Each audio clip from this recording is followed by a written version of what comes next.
the design of such software. And then we'll talk a little about interface design, and finally we'll talk a little bit about some crazy ideas about the future.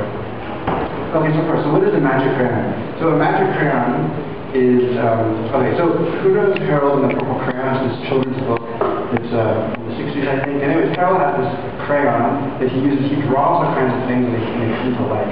Like, he'll draw some water, and the water becomes real, and he'll draw boats, and he'll go get into the boat, and move around. So, and he goes on all these crazy adventures. So this is sort of like the magic crayon. And so a program like Photoshop, which is for, which artists use to make digital paintings and work on photographs, this is not really a magic crayon, though it is a creative tool, because it is not something that a child can use. A crayon is something that's very simple to pick up and use, or you don't need any experience. You can pick up a crayon, just draw a tree, and you're done. So Photoshop is not a magic crayon. But if you think about SimCity, SimCity is, because in SimCity you can make an entire city that will come to life. You don't have to be an urban planner or an engineer to be able to make a living city with cars and drive around people that live there. It just, the program helps you do this. You don't need to be an expert.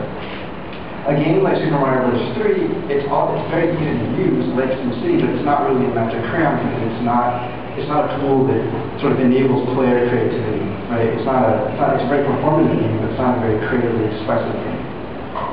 KidPix on the other hand, for not people, who knows KidPix? Anyone in the audience?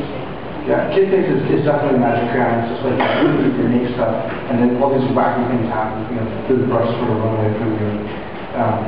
And then the piano, like Photoshop, is sort of an advanced creativity tool. You need to be a trained expert to perform the piano, to make things.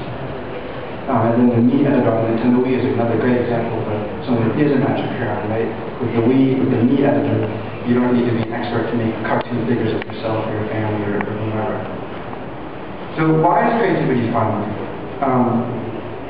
It turns out that monkeys, like primates, really enjoy making things. If you give a primate like a marker or a paintbrush, just like a child, they will simply enjoy the pleasure of just moving their hand across some surface and watching something happen, right?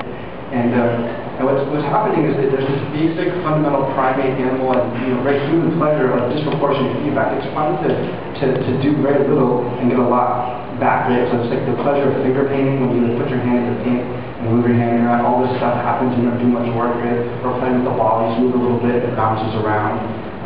And this is not just true for creative things, but also like a slot machine or a video game, where you put a little bit of money in a slot machine, all these lights and sounds happen. So it's disproportionate feedback. This is very pleasurable.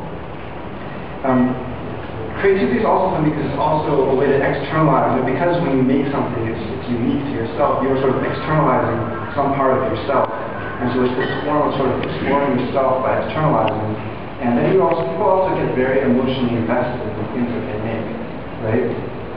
This is my little sister's Mii on the Nintendo Wii. This is my little brother. And look, this is me. Actually, when I first made my Mii, I had a beard at the time. I put this beard on my Mii, and I looked at it and I was like, that's not me. Like, I'm not a guy that has a beard. So like, I had this moment of sort of self-reflection, with the Mii editor. I was like, I don't think I'm a guy that needs a beard. So then I cut it off. Two important sort of coins of creativity is soft and hard mastery. Soft mastery is about sort of exploring the materials, not really having a goal in mind, but sort of like playing around. Right? So you can imagine a child playing with finger paints. And hard mastery is more about sort of imposing your will on the machine, sort of getting exactly what you want out of it. And you can think of soft mastery as more like a conversation, it's a give and take. It's sort of like a collaboration between you and the machine or someone else. And hard mastery is more sort of like, imposing your will, upon the external world. And, these different kinds of pleasures of creativity and fun are also represented in different kinds of game genres. The Sims is much more of a soft mastery sort of game. The game like Civilization is much more hard mastery. And it turns out that there's also sort of like a gender bias there as well. Like women tend to prefer soft mastery and then hard mastery. That's not, of course, like a firm division. So there's this, in Jewish folklore, there's this story of Golem, this creature that was created by a rabbi in Prague, using a bunch of like, sort of occult magic. Sort of he created, to protect the ghetto that the Jews were living in. He took some clay and sort of cast some magic spells on it and sort of made this being sort of come to life, and it would protect the people that live there. And this is a common story, right? There's also Pinocchio, right? Pinocchio is about the wooden toy that comes to life, right? It's